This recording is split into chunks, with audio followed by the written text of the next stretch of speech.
اعوذ باللہ من الشیطان الرجیم اعوذ باللہ من الشیطان الرجیم بسم اللہ الرحمن الرحیم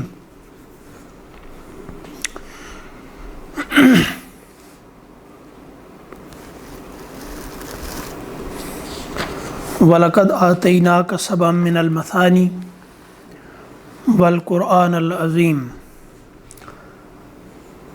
صدق اللہ مولانا العظیم رب اشرح لی صدری ویسر لی امری واحلل عقدۃ من لسانی یفقہوا قولی اللہم ارنا الحق حقا وارزقنا اتباعہ وارنا الباطل باطلا وارزقنا اجتنابہ آمین یا رب العالمین۔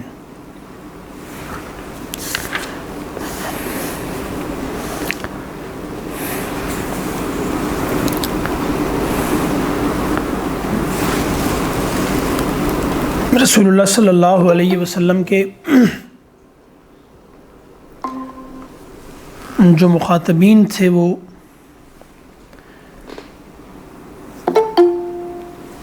اور تمام انبیاء کے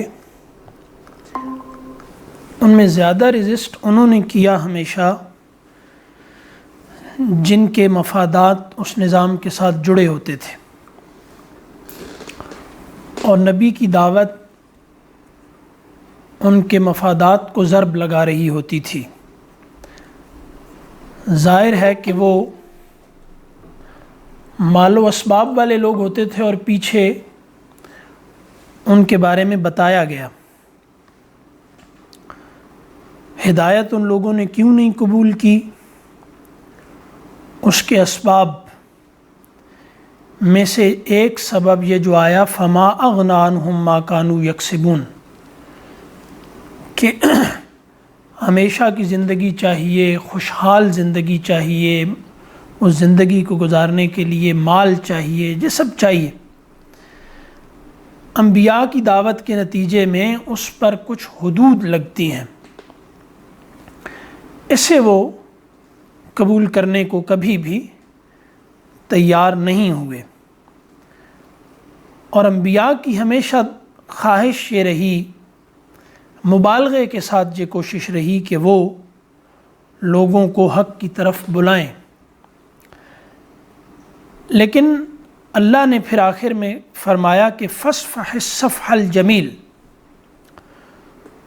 تو آپ بھی ان سے اب اعراض کیجئے، آپ اب ان لوگوں پر توجہ دیں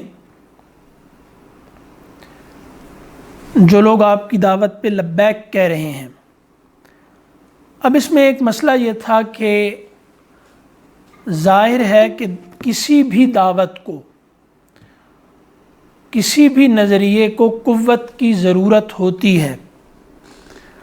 اگر کسی نظریے کو قوت سپورٹ نہ کرے، اس کی پشت پر قوت نہ ہو، تو ظاہر ہے کہ جن لوگوں سے آپ مقابلہ کر رہے ہیں انہی کی مدد سے آپ ان کا مخالف نظام کھڑا نہیں کر سکتے۔ یعنی جو آپ کی مدد کر رہے ہیں، جو آپ کے معاون ہیں، وہ آپ کو اپنے خلاف کوئی نظام کھڑا کرنے نہیں دیں گے۔ اس لیے انبیاء کی کوشش بھی ایک یہ رہی کہ وہ جو طاقت کے مراکز ہیں یا جہاں طاقت موجود ہے وہاں تک اپنی دعوت کو پہنچایا جائے۔ اور جیسے عرض کیا کہ اس میں ایک مسئلہ رہا ہمیشہ کہ انبیاء کی دعوت خود جو مفاد رکھنے والے لوگ ہوتے ہیں نظام سے، ان کے مفاد پر ضرب لگا رہی ہوتی ہے۔ تو اس کا صاف مطلب ہے کہ نبی کی دعوت کو قبول کرنا ہے تو اپنے مفادات چھوڑو۔ اب انہی مفادات کی بنیاد پر وہ طاقتور ہوتے ہیں، تو وہ ایک مطلب یہ ہے کہ آپ اپنی طاقت سے دستبردار ہو رہے ہیں۔ تو طاقتور طبقات اس کشمکش میں نبی کی دعوت کو چھوڑ دیتے ہیں۔ اس کی بہت ساری مثالیں موجود ہیں کہ کیوں نبی کی دعوت سے کنونس ہو جانے والوں نے بھی نبی کی دعوت کو اس وقت چھوڑ دیا جب ان کے ارد گرد کے جو لوگ تھے وہ ان کو چھوڑ رہے تھے، جو ان کی طاقت کا سبب تھا۔ اس میں ہرقل کی مثال ایک بڑی ہے۔ اب یہ جو نبیوں کا خیال ہوتا ہے یا یہ خواہش ہوتی ہے کہ طاقتور طبقات دین میں آ جائیں تاکہ نصرت ملے دین کو، اس کے بارے میں اب ان سے کہا کہ فاصفح الصفح الجمیل، آپ ان لوگوں سے اب جو اڑ گئے ہیں ان سے اعراض کیجیے۔ ان ربک هو الخلاق العلیم، آپ کا رب ہر طرح سے بنا سکتا ہے اور بے تحاشا قسم کی مخلوقات اس نے بنائی ہیں، اور وہ سب جانتے بوجھتے اس نے اپنے علم سے بنائی ہیں، وہ کوئی خود بخود وجود میں نہیں آ گئی۔ اب آپ کو کیا دیا گیا؟ یعنی ایک طرف ہیں مال والے اور دوسری طرف ہیں علم والے، ایک طبقہ اور ہے جس کے پاس علم بھی ہوتا ہے اور مال بھی۔ حضور کی زندگی میں یہ مسئلہ ہوا کہ غریب صحابہ حاضر ہوئے اور یہ پوچھا کہ امیر لوگ تو مال کے خرچ سے ہم پہ فضیلت لیے جا رہے ہیں، تو پھر رسول اللہ صلی اللہ علیہ وسلم نے ان کو اذکار وظائف بتائے، اور یہ پھر عمراء کو بھی پتہ چل گئے، انہوں نے بھی کرنے شروع کر دیے۔ اب پھر یہ بات آئی کہ وہ تو پھر اس میں برابر ہو گئے ہیں، تو اس پہ پھر رسول اللہ صلی اللہ علیہ وسلم نے فرمایا کہ یہ اب اللہ کی عطا ہے۔ تو ایک لوگ وہ بھی ہوتے ہیں جن کے پاس مال بھی ہوتا ہے، علم بھی ہوتا ہے، لیکن یہ لوگ تھوڑے ہوتے ہیں۔ اب ایک مال والے ہیں دنیا والے اور ایک علم والے ہیں، تو اب یہاں پر رسول اللہ صلی اللہ علیہ وسلم اور آپ کے ساتھیوں کو یہ بات بتائی جا رہی ہے کہ آپ لوگ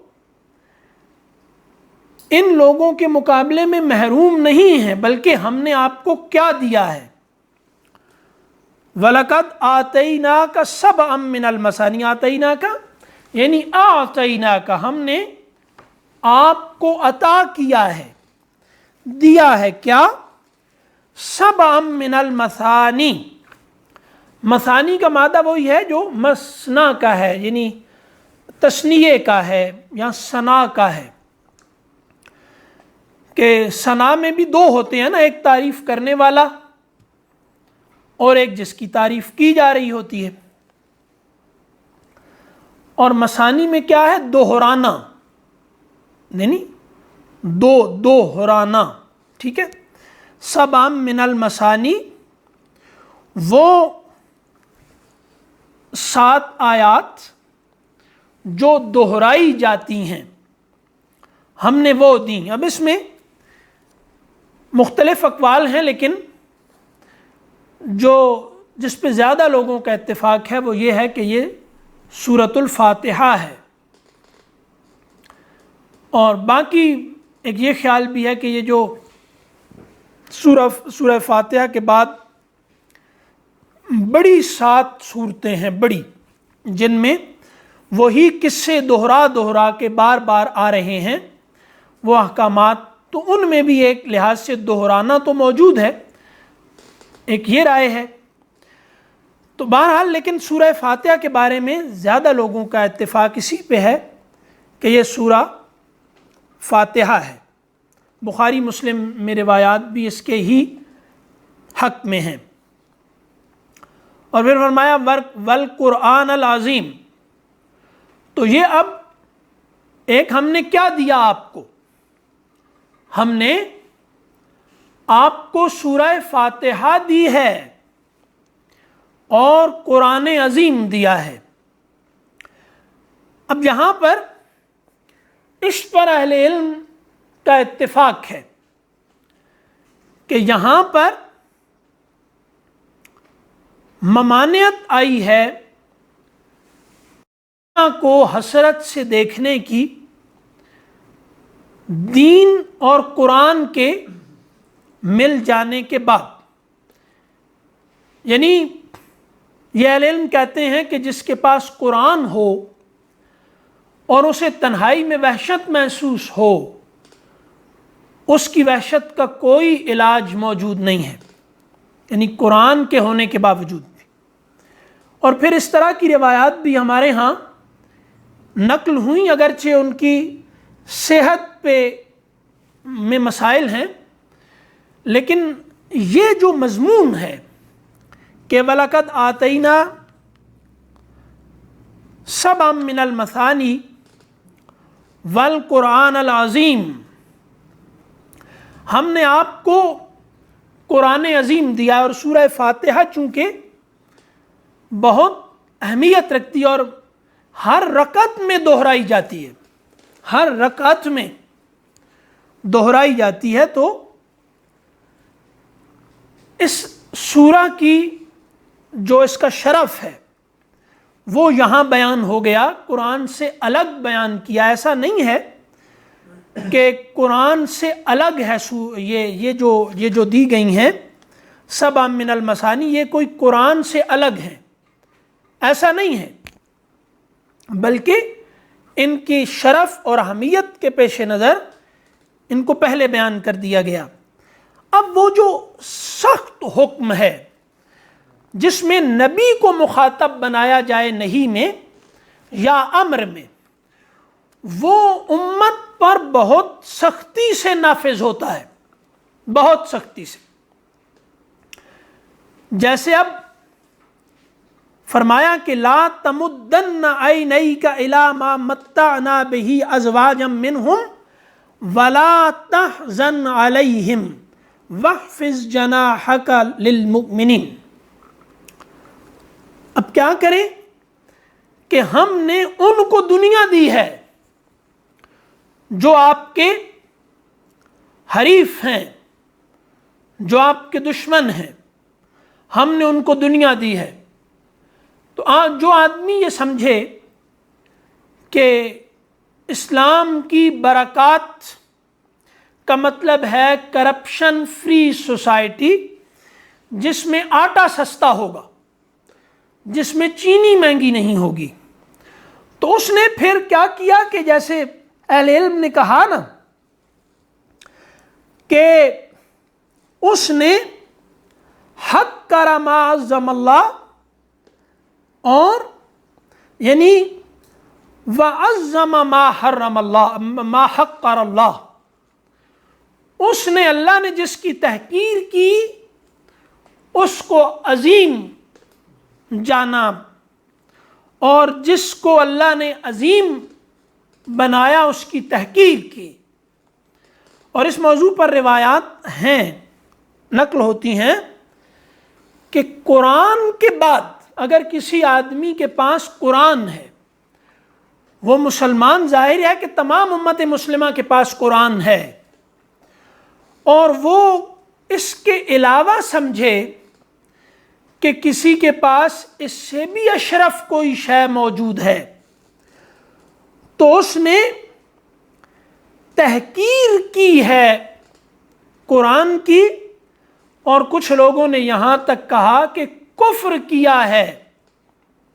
یہ اصطلاح میں نہیں بات کی جا رہی ہوتی، مطلب اس میں ایک سرزنش ہے کہ تمہیں قرآن دیا گیا اور تم اپنا قرآن سے تعلق بحال کرنے کے بجائے تم زمینوں پر جھنڈے گاڑنے کی فکر میں ہو. تو یہ بالکل ٹھیک ہے، لیکن تمہارے اندر اگر تمہیں یہ کہا جائے کہ بڑا کرائسس یہ ہے کہ امت مسلمہ جن کے بارے میں یہ کہا گیا کہ اللہ کا کلام تمہارے پاس موجود ہے، اللہ سے تم براہ راست تعلق، اللہ سے باتیں کر سکتے ہو، اور وہ یہ پوچھے کہ اسلام کی برکات کیسے حاصل ہو سکتی ہیں، یعنی اللہ سے تعلق ایک ناگوار شے ہو، لیکن اللہ کے تعلق کے نتیجے میں جو دنیاوی مفادات حاصل ہوتے ہیں وہ مقصود بن جائیں، اور آدمی اب اس کی زد میں نہ آئے۔ یہ جو آیت ہے وَلَا تَمُدَّنَّ، مد کہتے ہیں پھیلانا، یعنی دنیا کو دیکھے چلے جانا، ایک سے ایک نئی گاڑی کو دیکھے چلے جانا، نہیں لینی، ایک سے ایک نیا گھر کا ڈیزائن دیکھتے چلے جانا، ایک سے ایک دنیا کی نئی سے نئی چیز پر نظریں گاڑے جانا۔ اور مد کیا ہے اس میں، پھیلانا کیا ہے اس کو، یعنی دنیا کو زیادہ سے زیادہ دیکھنے کی خواہش، یعنی دنیا، یہ جو دنیا ہے ہمارے ارد گرد، یہ کوٹھیاں، یہ کاریں، یہ بنگلے، یہ سب کچھ، یہ کس کو منع کیا جا رہا ہے؟ انہیں جو دین کا غلبہ چاہتے ہیں، اور وہ اب یہ بھی کہیں سمجھ رہے ہیں کہ مال نہ ہوا، دولت نہ ہوئی، ترقی نہ ہوئی، پروگریس نہ ہوئی، تو دنیا کے ساتھ نہ چلے تو یہ جو نظام ہمارے پاس ہے اس کا کیا کریں گے؟ کوئی فائدہ نہیں، اسے کوئی قبول نہیں کرے گا۔ تو اب بڑا کرائسس اصل میں کیا ہے؟ حضور کے پاس لوگ آئے، اب یہ نہیں کہ قوت نہیں حاصل کرنی، یہ بات نہیں ہے، بات یہ ہے کہ حضور کے پاس لوگ آئے، ابھی فتوحات بھی نہیں تھیں، ابھی لوگوں کی مدد بھی چاہیے تھی، اور لوگوں نے پوچھا کہ حضور ہم آپ کا ساتھ دیں گے، ہمیں کیا ملے گا؟ آپ نے فرمایا جنت۔ اگر اس پر کوئی راضی نہ ہو، یعنی جو دین کا غلبہ چاہتا ہے وہ اگر اس پر راضی نہ ہو کہ اس کے بدلے میں مجھے جنت ملے گی، تو یہاں پر اس نے جو بھی خدا رسول کے نام پہ کر لیا اس کے اندر بہرحال باطل شرائط کیا ہوتا ہے، یعنی جس کے لیے جنت دنیا کے دنیاوی غلبے کے مقابلے میں غیر اہم ہو جائے، مطلب یہ صحیح تشخیص ہے کہ اخروی کامیابی دنیاوی کامیابی سے کم مطلوب ہو یا مطلوب ہو ہی نہ سرے سے، اس کی دنیا کے لیے کی جانے والی ہر کوشش جہنم میں لے جانے کا باعث بن سکتی ہے۔ وہ لوگ جنہوں نے سب سے پہلے اللہ کے حضور ہوں گے نا کہ میں نے تیرے لیے شہادت حاصل کی، میں نے تیرے لیے جہاد کیا، میں نے تیرے لیے علم حاصل کیا، میں نے تیرے لیے کا مطلب کیا ہے کہ آج یہاں مجھ سے بدلہ لینا ہے نا، وہاں تبھی تو کہہ رہے ہوں گے۔ لیکن اللہ کا کہے گا کہ نہیں، تم نے دنیا کے لیے کیا تھا، وہ تمہیں دنیا میں مل چکا، وہ تمہیں دنیا میں مل چکا۔ اب یقین کریں کہ یہ بات اب بھی ہم اپنا جائزہ لے لیں، اب بھی اس وقت بھی، کہ یہ بات بہت بوریت اور ناگواری کا باعث بنتی ہے۔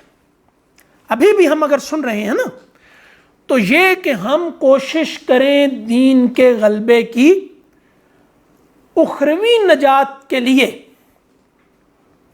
یہ بات ہمارے لیے پرکشش نہیں ہے، کیونکہ خو گرے پے کرے محسوس ہے انسان کی نظر۔ ہم چاہتے ہیں کہ ہمیں یہاں پر بھی تو کچھ بتایا جائے نا،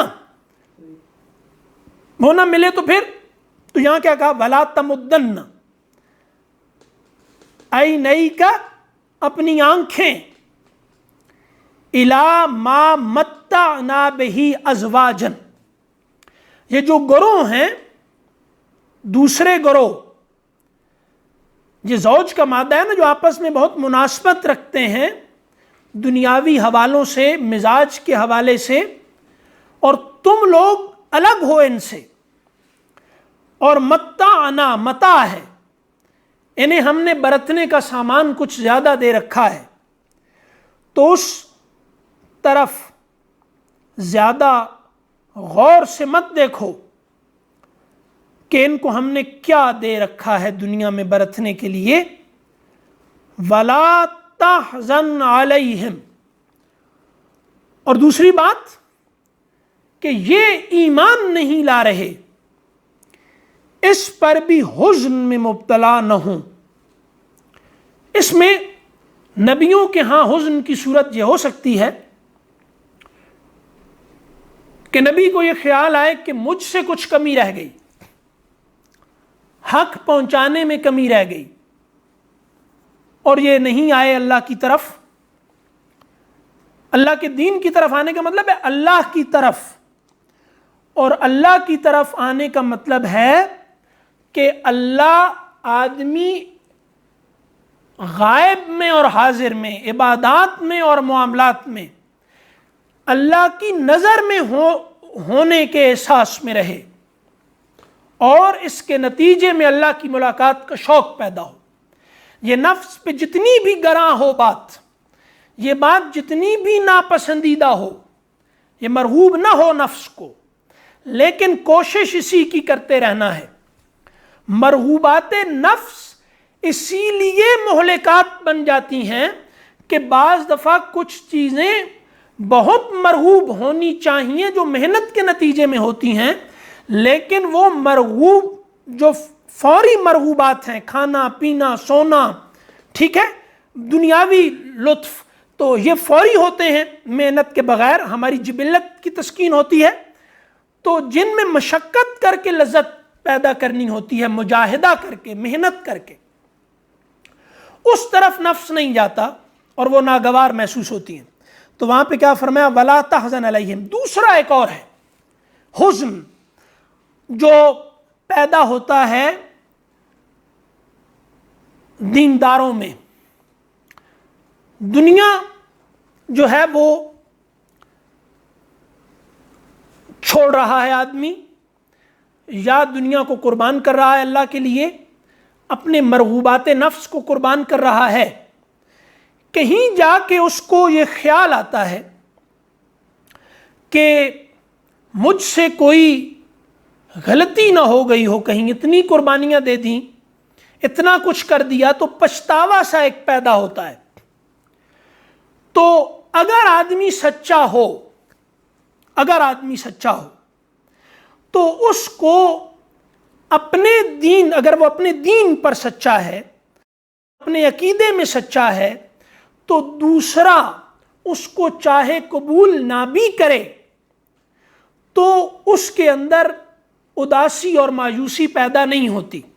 یعنی میں نے کچھ مزے چھوڑ دیے، لیکن اور لوگ ہیں وہ نہیں چھوڑ رہے۔ تو اب وقت کے ساتھ ساتھ ایک اس میں شدت پیدا ہونی شروع ہو جاتی ہے کہ میں نے چھوڑ دیے، یہ ابھی تک ان مزوں میں کیوں ہیں؟ یعنی داڑھی رکھ لینے والے کو سب سے دین کا بڑا مسئلہ داڑھی لگنے لگ جاتا ہے کہ لوگوں سے داڑھی رکھواؤ، ٹھیک ہے۔ ٹخنوں سے پانچے جس نے اوپر کر لیے، اس کو یہی لگتا ہے کہ سب سے بڑا مسئلہ یہی ہے کہ لوگوں اس کے ٹخنوں سے پانچے اوپر کرواؤ، کیونکہ اس نے کچھ چیزیں جنہیں وہ ناگوار سمجھتا تھا قبول کر لیں۔ اب اس کے اندر ایک ری ایکشن پیدا ہوتا ہے کہ یہ جو قربانی میں نے دی ہے یہ دوسری بھی دیں، لیکن نہیں۔ سچے دیندار کی نشانی یہ ہے کہ وہ اپنے فیصلوں پر مطمئن ہوتا ہے۔ ساری دنیا، نبیوں کو دیکھ لیں، ساری دنیا ان کی طرف نہ آئے، وہ مطمئن ہوتے ہیں۔ کیوں کہا؟ کہ دیکھو ساری دنیا غربت میں رہنے پر آمادہ ہو جائے، امیر آدمی اس سے چڑچڑے پن میں مبتلا نہیں ہوگا کہ میں امیر ہوں اور لوگ غربت میں کیوں ہیں۔ لیکن ایک آدمی دین کی طرف آتا ہے، وہ دین کی محنت کرتا ہے اور اللہ کے قریب ہونے کی کوشش کرتا ہے، اس میں قربانیاں بھی دیتا ہے، لیکن اب باقی لوگ اس طرف نہیں آ رہے، فیملی کے، خاندان کے، دوست یار نہیں آ رہے، وہ دنیاوی ترقی کیے جا رہے ہیں۔ اب آدمی کو اصل میں تو یہ ہوتا ہے کہ اس نے یہ قربانی نہ دے کر ترقی کر لی، میں بھی کر لیتا، لیکن اب اس نے یہ قربانی نہیں دی اور یہ ترقی، تو اب آدمی کے اندر ایک چڑچڑا پن پیدا ہونا شروع ہو جاتا ہے۔ یہ اطمینان نفس جو دین پر سچائی سے کاربند رہنے والوں کو حاصل ہوتا ہے، اس کے خلاف۔ یعنی مومن کو خوش رہنا چاہیے.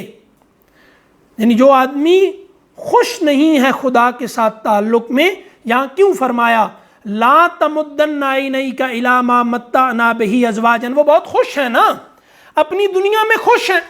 وہ تو بھائی آپ قرآن کے ساتھ خوش کیوں نہیں؟ یعنی ٹھیک ہے دنیا حرام نہیں کمایا، بالکل ٹھیک کیا، وہ اس کے نتیجے میں کچھ پریشانیاں بھی آئیں، لیکن اس پر ایک اطمینان ہونا چاہیے، یہ سچے آدمی کی نشانی ہے. تو وہاں کیا فرمایا اس کے بعد وَاحْفِظْ جَنَاحَكَ لِلْمُؤْمِنِينَ. اب وہ بات ہے کہ نبی یہ جو اب اس آیت میں نا دونوں باتیں ہیں، ایک یہ کہ قوت کے نقطہ نظر سے ان کو نہ دیکھا جائے، دوسرا مومنین یہ خیال کریں کہ کسی گھاٹے کے کا سودا انہوں نے نہیں کیا. آدمی بہرحال دنیا کی مشکلات میں وسوسے آتے ہیں، اس کو یہ خیال آتا ہے کہ کہیں میں کوئی گھاٹے کا سودا نہ کر بیٹھا ہوں. تو فرمایا کہ وَلَا تَحْزَنْ عَلَيْهِمْ، کہ یہ ایمان نہیں لائے، یہ کفر میں ہی ہیں، آپ کی طرف سے کوئی کمی کوتاہی نہیں ہوئی. اب کریں کیا؟ وَاحْفِظْ جَنَاحَكَ لِلْمُؤْمِنِينَ، یعنی آپ اب نرمی اپنے بازوؤں کو جھکا دیں، ٹھیک ہے، نرمی اختیار کریں، درگزر کریں، آسانیاں کریں، رخ اپنا کریں کس کی طرف؟ اب کریں مومنین کی طرف. یعنی ادھر کیا فرمایا فَاصْفَحِ الصَّفْحَ الْجَمِيلَ، ان سے اعراض کیجئے، ٹھیک ہے، ان کو نظر انداز کیجئے لیکن حقارت سے نہیں. مطلب راستے کھلے رکھیں لیکن زیادہ توجہ کن پہ دیں؟ مومنوں پر. جو مومن ہیں اب اپنی توجہ ان پہ دیں، چاہے یہ غریب ہیں، چاہے ان میں وہ چمک دمک نہیں ہے، چاہے ان کی باتوں میں وہ فصاحت و بلاغت نہیں ہے. ٹھیک ہے، جو دنیا دار لوگ ہوتے ہیں نا، ان کی ایک رواج ہے ہمارے ہاں ایک رواج ہے کہ یہاں پر تعارف کو تعلق پر ترجیح دی جاتی ہے، یہ دنیا داری ہے. ٹھیک ہے، تو اب کیا ہے کہ تعارف ان کا بہت اچھا ہے، یہ مال بھی رکھتے ہیں، یہ ظاہری شان و شوکت بھی رکھتے ہیں، یعنی قد کاٹ بھی ہے، رنگ روپ بھی ہے، گفتگو کرنے کا ڈھنگ بھی ہے. ان کو ملا کہا جاتا ہے. یعنی یہ لوگ مجلسوں میں بیٹھے ہوتے ہیں جب، تو مجلسیں بھری ہوئی لگتی ہیں، اور اگر یہ کسی کے مرنے پہ نہ جائیں، شادی پہ نہ جائیں، کسی تقریب میں نہ جائیں، تو لوگوں کو لگتا ہے کہ یہ تقریب سرے سے ہوئی ہی نہیں. ملا بھرنے کو کہتے ہیں نا، یعنی مجلس جن سے بھری ہوتی ہے، وہ مارکے کا روب ہوتے ہیں. ہمارے ہاں کہتے ہیں نا کہ فلاں مارکے کا روب ہے، کہ وہ لوگ آئے، اور لوگ پھر اس کو فخر سے بیان کرتے ہیں کہ ہمارے ہاں فلاں فلاں لوگ آئے. تو یہ ہوتا ہے، انسانوں کی نفسیات ہے. لیکن یہاں جو مزاج بنایا جا رہا ہے مسلمانوں کا، وہ یہ کہ تمہیں دین دیا گیا، تمہیں قرآن دیا گیا، ٹھیک ہے، قرآن عظیم، اس کو عظیم کہا، اس کو عظیم کہا. عظمت اس میں سمجھو، اس میں ہے عظمت. یہ اللہ کا کلام ہے، تم سے اللہ مخاطب ہے، تمہیں اس مخاطب ہے، اور تمہیں اس میں فخر خوشی نہیں محسوس ہوتی. اور تمہارے ساتھ یہ سردار، یہ MNAs، MPAs، جرنیل، سیاستدان، یہ سارے کے سارے تمہارے ساتھ ہم کلام ہوں تو تمہیں اس پہ خوشی ہوتی ہے. تم اپنا اعزاز سمجھتے ہو اس کو، تمہیں اس کو عظمت سمجھتے ہو. عظمت قرآن میں ہے، عظمت قرآن میں ہے. اور یہ جتنے اسباب ہیں یہ سب متاع ہے. قرآن کے علاوہ تم نے اگر، یعنی یہ کہتے ہیں کہ حضرت سفیان بن عیینہ بڑے آدمی تھے، ان کا ایک اس آیت کے بارے میں جملہ ہے کہ یہ امر ہے، ٹھیک ہے، استغنا کا قرآن ملنے پہ. یعنی قرآن تمہیں مل گیا، اب تم غنی ہو تمام عالم کی دولت سے، یہ واجب ہے تم پر. یعنی قرآن ملنے کے بعد اب تم اس کو سب سے بڑا شرف سمجھو. یہ وہ کہتے ہیں واجب ہے. اور یہ جو حدیث ہے نا بخاری کی کہ حضور نے فرمایا لیس منا من لم یتغن بالقرآن. یہاں یتغن کا مطلب عام طور پہ لوگ غنا کا کر دیتے ہیں، انہوں نے یہ کیا ہے کہ یہ امر ہے استغنا کے لیے کہ جو قرآن پا کر اپنے آپ کو غنی محسوس نہ کرے وہ ہم میں سے نہیں. یعنی اس کے پاس قرآن ہو اور وہ ٹھڈے کھاتا پھرے امیروں کے دروازوں پر، ٹھیک ہے، وہ قاری بن کے بڑے بڑے سیاستدانوں، وڈیروں اور نوابوں کے درباروں پہ جا کر قرات کی محفلوں میں شریک ہو کے اس کو اپنا شرف سمجھے، اس نے توہین کی ہے قرآن کی. مطلب لوگ عام طور پہ کہتے ہیں نا کہ یہ کس کا کیا حکم ہے کہ لوگ گھروں میں جا کے قرآن پڑھائیں. ہاں بھائی، مجبوریاں الگ بات ہوتی ہیں، لیکن تم یہ دیکھو کہ گھروں پر دروازوں پہ جا جا کے دستک دے کر قرآن پڑھانے والوں کے ساتھ کس طرح کا رویہ رکھتے ہیں وہاں کے لوگ. ٹھیک ہے، تو تم وہاں خود تو ہلکے ہو ہی رہے ہو، اس کو بھی ہلکا کر رہے ہو. ہاں، دعوت کی نظر سے جانا ایک الگ بات ہے، دعوت کی نقطہ نگاہ سے جانا ایک الگ بات ہے، لیکن یہاں کیا ہے کہ تم نے تحقیر کی قرآن کی، تم نے قرآن کو حقیر سمجھا بلا تکلف. اس پر غور کریں، ٹھیک ہے. ہم لوگ اپنے جھوٹ کو مدلل کرتے ہیں، یہ ہماری نفسیات ہے، ٹھیک ہے، اور سچ کو مشکوک بناتے ہیں. یعنی ہم سچ میں شک کا زہر ڈالتے ہیں اور جھوٹ کو مدلل کرنے کی کوشش کرتے ہیں. یہ دجل ہے. ہم حقیقت کی طرف نہیں آتے، اس کو تسلیم نہیں کرتے کیونکہ ہم کرنا نہیں چاہتے. ٹھیک ہے، تو اب یہاں غور کیجئے کہ کیا قرآن پا کر امت مسلمہ میں کتنے لوگ ہیں. یعنی ایک مسئلہ نمبر 1 وہ یہ کہ اللہ کے خیال سے نفرت کرتے ہیں مسلمان. یعنی یہ سچ ہے. اب اس کو ایک لحاظ سے نا وہ جو کہتے ہیں نا سوفسٹائیوں والے دلائل دے کر دوسروں کو خاموش کرانے کی ضرورت نہیں ہے. سچ کے راستے میں اپنے باطل دلائل کی دیوار کھڑی کر دینے کے بعد سچ کا راستہ اگر کوئی روکنا چاہے تو ظاہر ہے کہ اس رکاوٹ پر اسے خوش نہیں ہونا چاہیے. وہ شیطان کی مدد سے اگر دجال سے لڑے یا دجال کی مدد سے ابلیس کو شکست دے تو اس نے کوئی کارنامہ سر انجام نہیں دیا. دوسری بات یہ ہے کہ قرآن یہ دیندار طبقے کی بات ہو رہی ہے. قرآن کوئی باعث شرف شے نہیں ہے مسلمانوں میں. یعنی جنہیں ہماری پنجابی میں کہتے ہیں زمین کا زنگ، ٹھیک ہے، یہ مسلمان زمین کا زنگ ہو گئے، یہ دریاؤں کی جھاگ بن گئے، یہ خس و خاشاک کی طرح ہواؤں میں اڑ رہے ہیں. انہوں نے کون سا جرم کیا ہے؟ یہ اپنی اصلاح پر آمادہ نہیں ہے. یہ اپنی اصلاح کے ہر تدبیر کو اپنے اوپر غیر مؤثر کرنے کے دلائل ڈھونڈتے ہیں. اب آپ بتائیے کہ یہ کیا قرآن کے ساتھ رہنے کو باعث شرف سمجھتے ہیں؟ نہیں سمجھتے. نہیں جھوٹ بولنا چاہیے. اپنی اس خامی کو، اپنے اس گناہ کبیرہ کو، اس کو قبول کرنا چاہیے، اس کو ماننا چاہیے کہ جس کو نبی کو جب کہا جا رہا ہے، دیکھو سوچ کے نبی پہ کیا احسان چڑھا ہے. نبی یہ بڑے بڑے وڈیرے، جاگیردار، رئیس، سیاستدان، جرنیل، یہ دنیا کو فتح کر دینے والا. یار دیکھیں آپ اس کے بارے میں کہتے ہیں نا، وہ مشہور ہے دیوجانس کے بارے میں. اب صحیح ہے یا غلط ہے ہمیں اس سے کیا لینا، ہم نے ایک فائدہ اٹھانا ہے اپنا اس سے. تو غلط چیز سے بھی فائدہ آدمی اٹھا لے نا تو وہ عقل مند ہوتا ہے، لیکن وہ درست بات کو غیر مؤثر کر دے اپنے اوپر. یہاں یہ رواج ہے. وہ آیا کہتے ہیں مطلب اس میں تاثیر دیکھیے، اور یہ کوئی ایک آدمی نہیں، ایسے بہت سے لوگ دنیا میں گزرے ہیں۔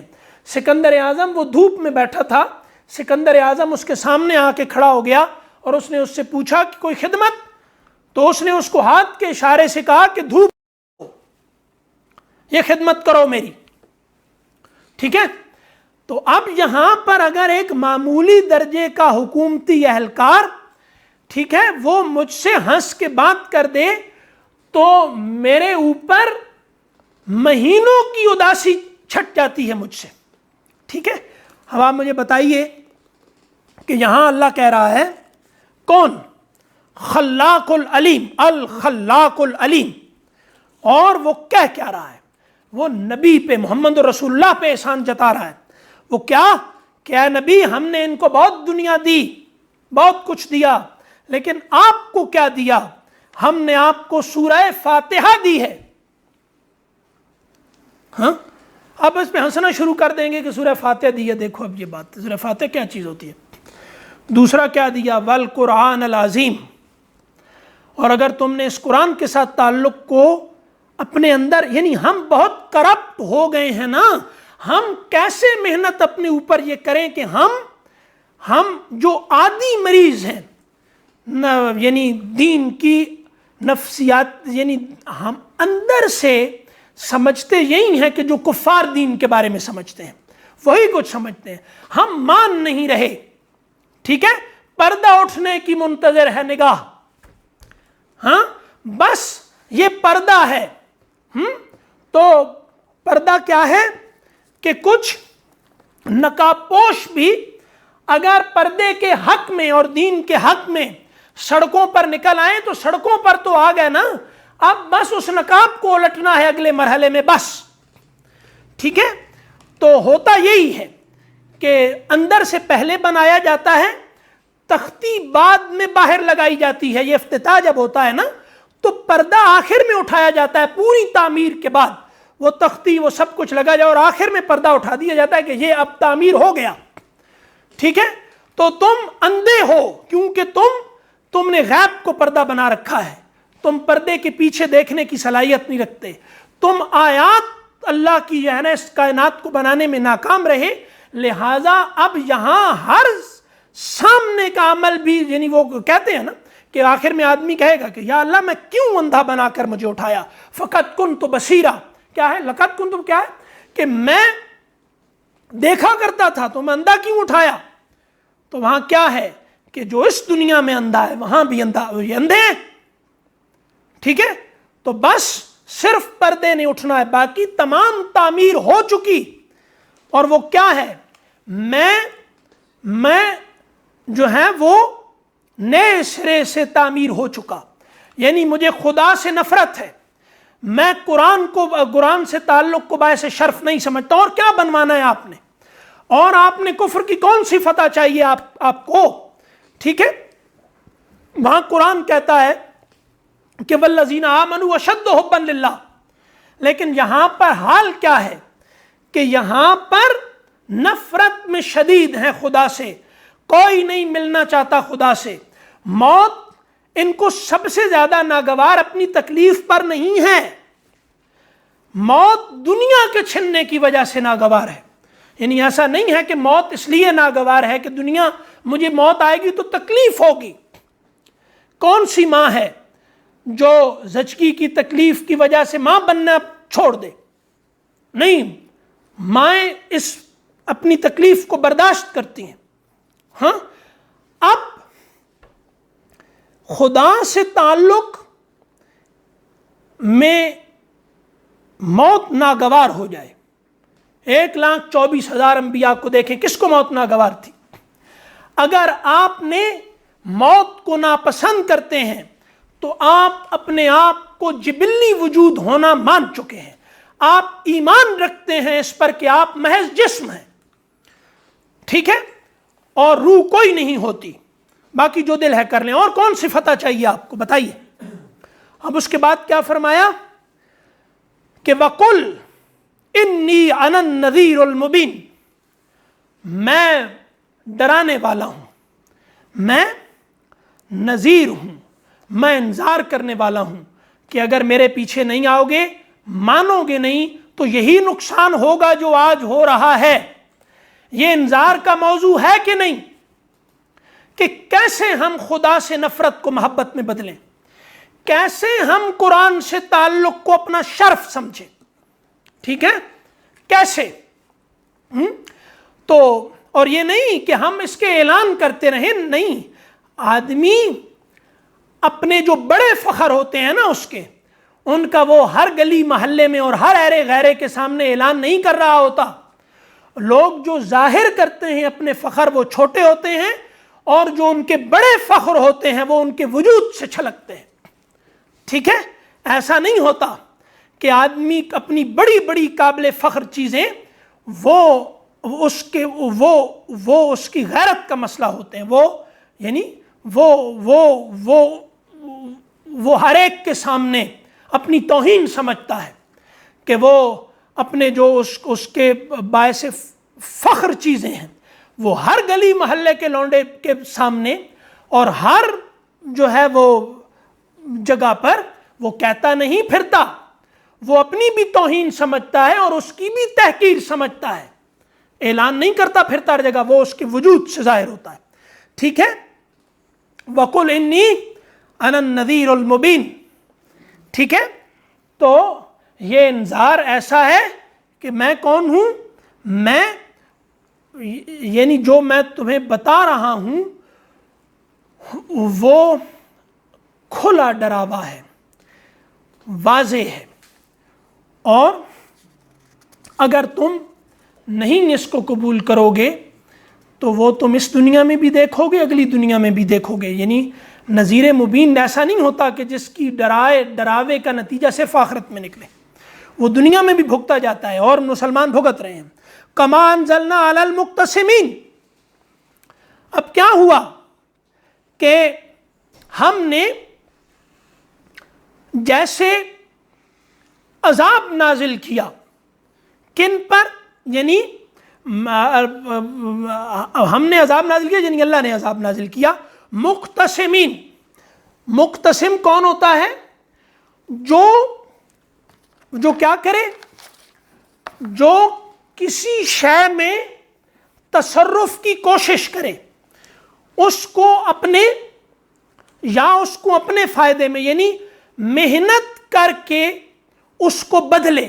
مقتسمین یعنی یہ لوگ حق کو باطل دلائل کی مشقت سے مسخ کرتے ہیں، حق جو واضح ہے، انذار جو مبین ہے، ٹھیک ہے، اور بین ہے، ہاں، تو اب نذیر جو مبین ہے، اب وہ جب آتا ہے تو یہ اب محنت کر کے اس کے واضح ہونے کو مبہم کرتے ہیں۔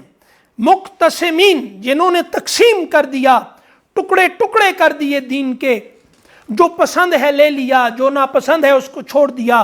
یہود و نصارہ نے بھی یہی کیا، قرآن کو ماننے والوں نے بھی یہی کیا۔ یہود و نصارہ نے اپنے دین اور قرآن کے بارے میں بھی یہی کیا، یعنی کیا کیا، قرآن کی وہ بات جو پسند آئی لے لی، قرآن کی وہ جو بات جو ناپسند ہوئی اس کو چھوڑ دیا۔ یہ کیا ہے، اس کے بارے میں آ گیا الذین جعلوا القرآن عضین، یہ وہ لوگ ہیں، یہ مقتسمین کون ہیں، جو یعنی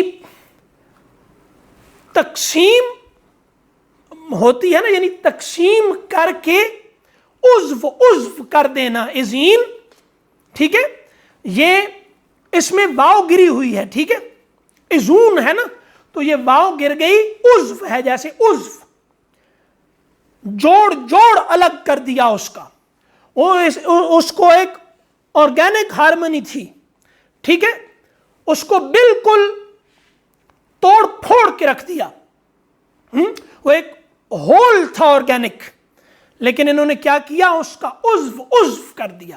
انہوں نے تقسیم اس طرح سے کیا اس کو کہ اس کا ایک ایک جوڑ، ایک ایک عضو الگ کر دیا، ٹھیک ہے۔ اور یہ کہ جیسے یہود و نصارہ نے کیا، جیسے، اور یہود و نصارہ نے اپنے دین کے بارے میں اور کیا، کس کے ساتھ، قرآن کے ساتھ بھی وہی کیا کہ قرآن کی وہ باتیں جو انہیں اپنے حق میں لگیں وہ تو مان لی، لیکن وہ باتیں یعنی قرآن میں بہت سی باتیں ایسی ہیں جو ان کی تردید کرتی ہیں، بہت سی تائید کرتی ہیں. تو یہ بھی ایک مزاج ہوتا ہے. ہمارے ہاں ایک گروہ بہت ایکٹیو ہے اور ظاہر ہے کہ ان سے ہم بہت بنیادی باتوں میں اختلافات رکھتے ہیں، خاص کر امامت کا مسئلہ بہت بڑا ہے. تو ان لوگوں کا یہ ایک عادت ہے کہ ہمارے اہل علم کی جو بات ان کو پسند آئے گی وہ لے لیں گے اور اپنے دعوت کے ذریعے کے طور پر اس کو استعمال کرتے ہیں. یعنی ہمارے اہل علم نے کوئی بات کی، وہ کہتے ہیں دیکھیں جی آپ کا فلاں بندہ بھی یہ کہہ رہا ہے، ٹھیک ہے، تو اب وہ بندہ ڈاکٹر اسرار ہے تو ڈاکٹر اسرار کی زندگی میں قتل کی دھمکیاں دیں گے، اور ڈاکٹر اسرار صاحب جب دنیا سے چلے گئے تو اپنے مفاد کے لیے استعمال کرنا شروع کر دیں گے، دیکھیں جی انہوں نے بھی یہ کہا ہے، انہوں نے بھی یہ کہا ہے. نہیں، یہ نہیں ہوتا بھائی. اور دوسری بات یہ ہے کہ ان کو ایک بات سمجھنی چاہیے. وہ بات یہ ہے کہ خود ہمارے اندر جو فساد موجود ہے اور ہم خود اس سے لڑ رہے ہیں، اس ہمارے فساد اور ہماری مسخ تعبیرات کو ہمارا نمائندہ موقف نہ بنایا جائے، ٹھیک ہے. اور ہمارے اپنے لوگوں کو بھی سمجھنا چاہیے اور یہ دوسرے لوگوں کے لیے بھی اسکالرشپ کی دیانتداری کا تقاضا ہے، ٹھیک ہے. کہ ایک موضوع پہ تقی الدین سبکی نے ایک بات لکھی، آپ آج ایک کتاب اس سے پوری نقل کر کے لکھ دیتے ہیں اور اس کے بعد آپ اپنا نام لگا کے کہتے ہیں کہ دیکھیں جی انہوں نے کون سی کتاب لکھی ہے، اور ایک جملہ درمیان میں اس میں آتا ہے ترجمے میں سبکی کہتا ہے، پوری کتاب اس کا سرکہ ہے، ٹھیک ہے. تو یہ کیا ہے؟ ایسا نہیں ہونا چاہیے. نہ ادھر سمجھنے والوں کو یہ بات سمجھنی چاہیے کہ اپنی مسخ تعبیرات کو سمجھیں اور انہیں اون نہ کریں، اور دوسروں کو یہ بات سمجھنی چاہیے کہ یہ مسخ تعبیرات ہے ادھر کی، ہم ان پر نہ تھوپیں الزام بنا کر اور ان کا نمائندہ موقف بنا کر، ٹھیک ہے. تو الذین جعلوا القرآن عضین، یہ ایک مزاج ہے کہ اپنی مرضی کی چیز لے لو، جو مرضی کی نہیں ہے اس کو چھوڑ دو. اب اس کے بعد کیا فرمایا؟ فَوَرَبِّكَ لَنَسْأَلَنَّهُمْ أَجْمَعِينَ. اس کو کیا کہتے ہیں؟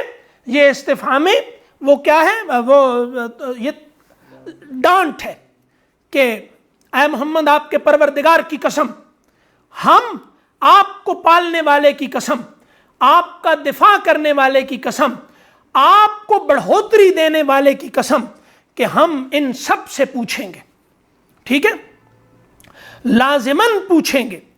اما کانوا یعملون، جو کچھ یہ عمل کرتے رہے، کچھ یہ اعمال کر رہے ہیں، سب کے بارے میں ان سے پوچھ ہوگی. یعنی قیامت آنے والی ہے، یہ چھوٹیں گے نہیں اب. لیکن کیا؟ فَاصْدَعْ بِمَا تُؤْمَرْ، ٹھیک ہے. صدع ہوتا ہے شک ہونا، پھٹنا، اسی لیے سر کے درد کو صداع کہتے ہیں. جو درد ہوتا ہے نا سر میں، جیسے سر درد سے پھٹ رہا ہے، ٹھیک ہے. اسی طرح کیا ہے کہ ہاں کہ وہ جو فصل لگاتے ہیں اس میں بھی، وہ جو فصل لگاتے ہیں اس میں بھی کھولتے ہیں، وہ جسم کو کاٹتے ہیں، اس میں پھر فصل لگاتے ہیں. فسد اور شہ، یہ جو ہے نا صد، یہ جیسے نا آپ یہ سمجھیں کہ چراغ کا روشن شیشہ ہوتا ہے جیسے، ٹھیک ہے نا، جس میں جو یعنی چراغ کو اور ہوا کو الگ کرتا ہے. یعنی جو ہوا چراغ کو بجھاتی ہے نا، حق و باطل میں تمیز، یعنی فَاصْدَعْ بِمَا تُؤْمَرْ، حق اور باطل کو فرق کر کے بیان کیجئے. فَاصْدَعْ یہ ہے بِمَا تُؤْمَرْ، جس کا آپ کو امر کیا گیا ہے، حق جدا باطل جدا، بغیر کسی کمپرومائز کے یہ بتا دے، ٹھیک ہے. تو یہاں پہ کیا فرمایا کہ وَأَعْرِضْ عَنِ الْمُشْرِكِينَ، اور اب مشرکوں کو یعنی ان سے اعراض کیجئے، یہ نہیں ماننے والے، یعنی وَأَعْرِضْ عَنِ الْمُشْرِكِينَ، جن کے خمیر میں بے وفائی گھس گئی ہو، نہیں مانتے نا.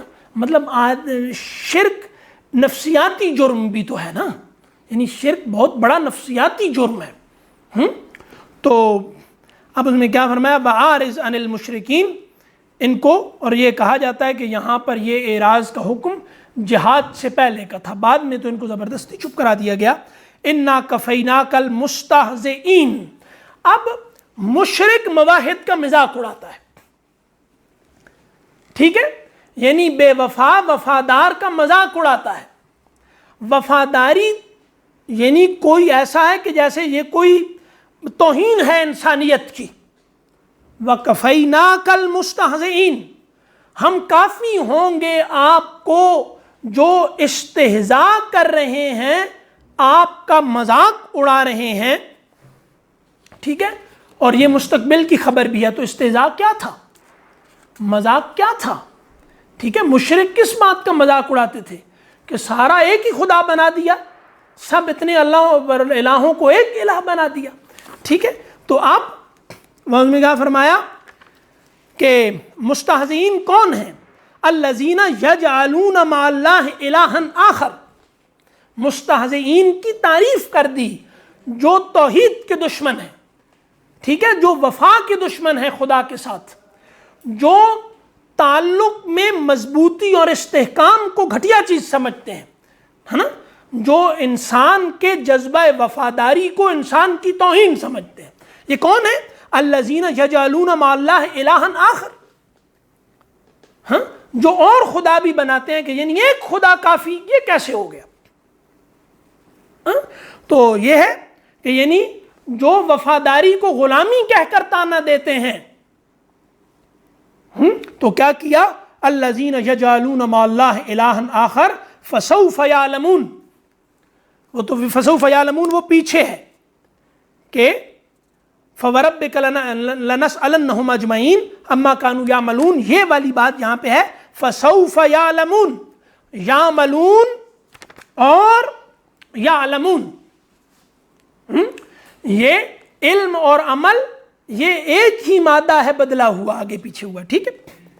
تو وَلَقَدْ نَعْلَمُ أَنَّكَ يَضِيقُ صَدْرُكَ بِمَا يَقُولُونَ، وہ مذاق اڑاتے ہیں، تو ہم یہ جانتے ہیں، نعلم، ہمیں علم ہے اس کا، أَنَّكَ يَضِيقُ صَدْرُكَ، کہ آپ کا سینہ گھٹتا ہے، بِمَا يَقُولُونَ مِنَ الْاِسْتِہْزَاء، یہ جو استہزاء کرتے ہیں اور جو تکذیب کرتے ہیں آپ کی، اس پر آپ کا جو سینہ ہے وہ تنگ پڑتا ہے، آپ کو تکلیف ہوتی ہے، تو برداشت کیجئے اس کو۔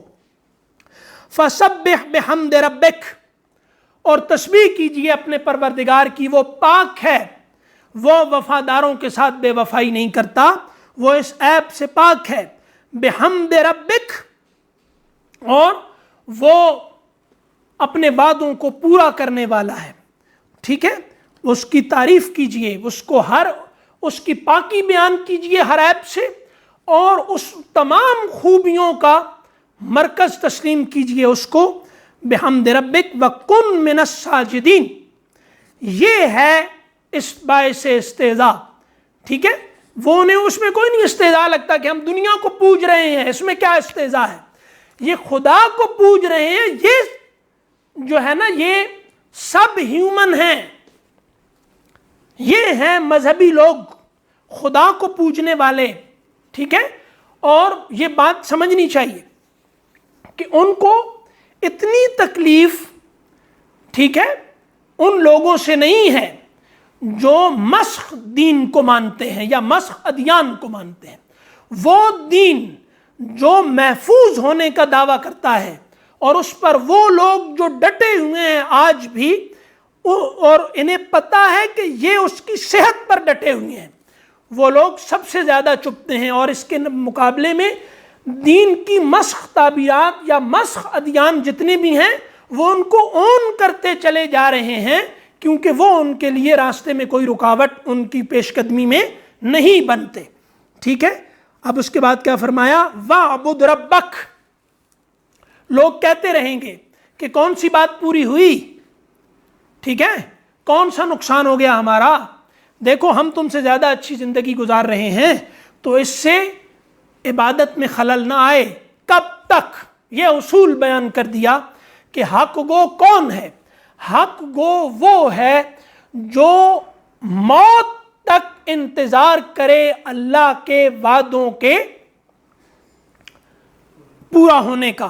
ٹھیک ہے، تو وَاعْبُدْ رَبَّكَ یعنی اس موقف پہ کھڑا ہونا ہوتا ہے صرف. ٹھیک ہے، یہ شہادت گاہ الفت میں قدم رکھنا ہے، اس پر موقف پہ کھڑا ہونا ہوتا ہے. اس کے بعد اللہ یقین پیدا کرتا چلا جاتا ہے آدمی کے دل میں، لیکن اللہ کو آزمایا نہیں جائے گا.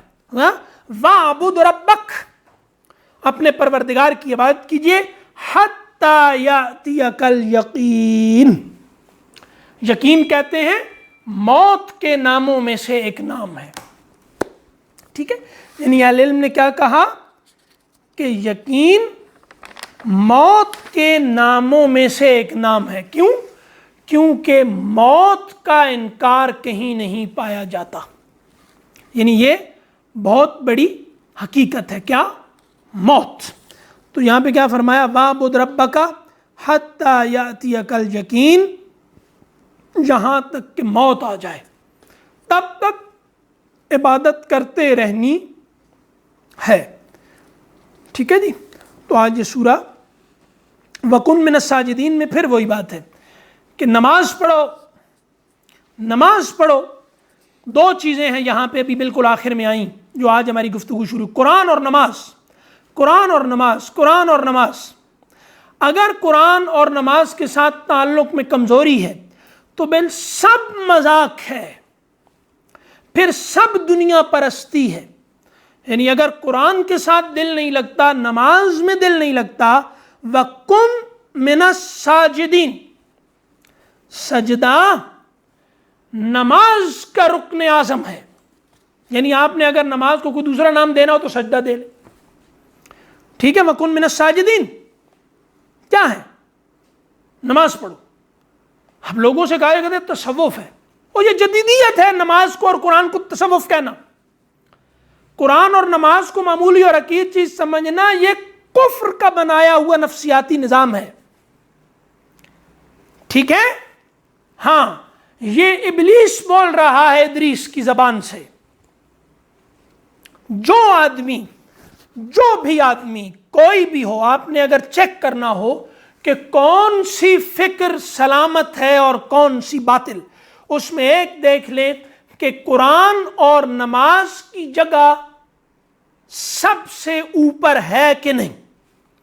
اور جہاں یہ بالکل ان آخری آیات کو آپ پڑھ لیں، کوئی مبالغہ نہیں ہے ان میں، کوئی بناوٹ نہیں ہے ان میں، سب 2 اور 2 4 کی طرح واضح ہیں. یہاں بالکل ابتدا میں فرمایا وَلَقَدْ آتَيْنَاكَ سَبْعًا مِّنَ الْمَثَانِي اور آخر میں کہا فَسَبِّحْ بِحَمْدِ رَبِّكَ وَكُن مِّنَ السَّاجِدِينَ اور وَاعْبُدْ رَبَّكَ حَتَّى يَأْتِيَكَ الْيَقِينُ. تو اب نماز میں اور قرآن کے ساتھ تعلق میں کمزوری ہے تو مت ایسا کریں کہ فالج زدہ وجود قبول ہے اور اس سے بچنے کی کوئی کوشش نہیں، اور جہاد کی حمایت میں نعرے مارے جا رہے ہیں. ٹھیک ہے، تو ایسا نہیں، یہ مسخرہ پن ہے.